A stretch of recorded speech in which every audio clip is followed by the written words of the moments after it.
सम्पूर्ण नमस्कार। म आज जबरजस्तीकरणी सम्बन्धी केही जानकारी दिन गइरहेको छु।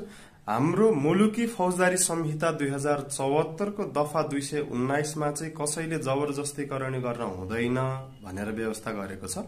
त्यस्तै कसैले कुनै महिलाको मन्जुरी नलिकन अथवा मन्जुरी लिएरै भए पनि 18 वर्ष भन्दा कम उमेरकी बालिकासँग करणी गरेमा जबरजस्ती करणी गरेको मानिनेछ भनेर व्यवस्था गरेको छ। त्यस्तै डर, त्रास, झुक्यानमा पारी, करकापमा पारी, शारीरिक बन्धकमा लिई अपहरण गरी लिएका मन्जुरी चाहिँ मन्जुरी होइन भनेर व्यवस्था गरेको छ। र यो सँगसँगै होस ठेगानमा नरहेको अवस्थामा लिएको मन्जुरीलाई पनि मन्जुरी मानिने छैन भनेर व्यवस्था गरेको छ।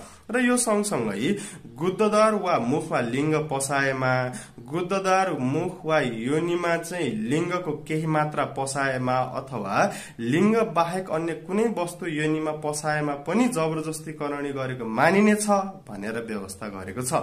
र अब कैद र जरिमानाको व्यवस्था चाहिँ महिलाको उमेर र परिस्थिति हेरेर फरक फरक छुट्याइदिएको छ। जस्तै 10 वर्ष भन्दा कम उमेरकी बालिका र पूर्ण अशक्त र अपाङ्ग महिला र 70 वर्ष भन्दा बढी उमेरकी महिला भए चाहिँ जन्म कैदको व्यवस्था गरेको छ। 25 वर्षसम्म कैद हुने व्यवस्था गरेको छ। त्यस्तै 10 वर्ष वा 10 वर्ष भन्दा बढी 14 वर्ष भन्दा कम उमेरकी बालिका भएमा चाहिँ 18 वर्षदेखि 20 वर्षसम्म कैद र 14 वर्ष वा 14 वर्ष भन्दा बढी 16 वर्ष भन्दा कम उमेरकी बालिका भएमा चाहिँ 12 वर्षदेखि 14 वर्षसम्म कैद र 16 वर्ष वा 16 वर्ष भन्दा बढी 18 वर्ष भन्दा कम उमेरकी महिला भएमा चाहिँ 10 वर्षदेखि 12 वर्षसम्म कैद र 18 वर्ष वा 18 वर्ष भन्दा माथि उमेरकी महिला भएमा चाहिँ 7 वर्षदेखि 10 वर्षसम्म चाहिँ कैदको व्यवस्था हुने, कैद हुने भनेर चाहिँ व्यवस्था गरिदिएको छ। त्यस्तै जरिमाना चाहिँ तपाईको यो उमेर र परिस्थिति हेरेर छुट्याइदिएको छ हैन।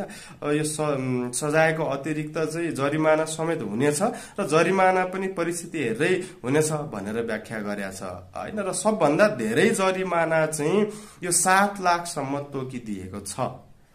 र यो सम्बन्धी अन्य थप जानकारीको लागि चाहिँ फोन, मेसेज, कमेन्ट गर्नु होला। हस् त, धन्यवाद।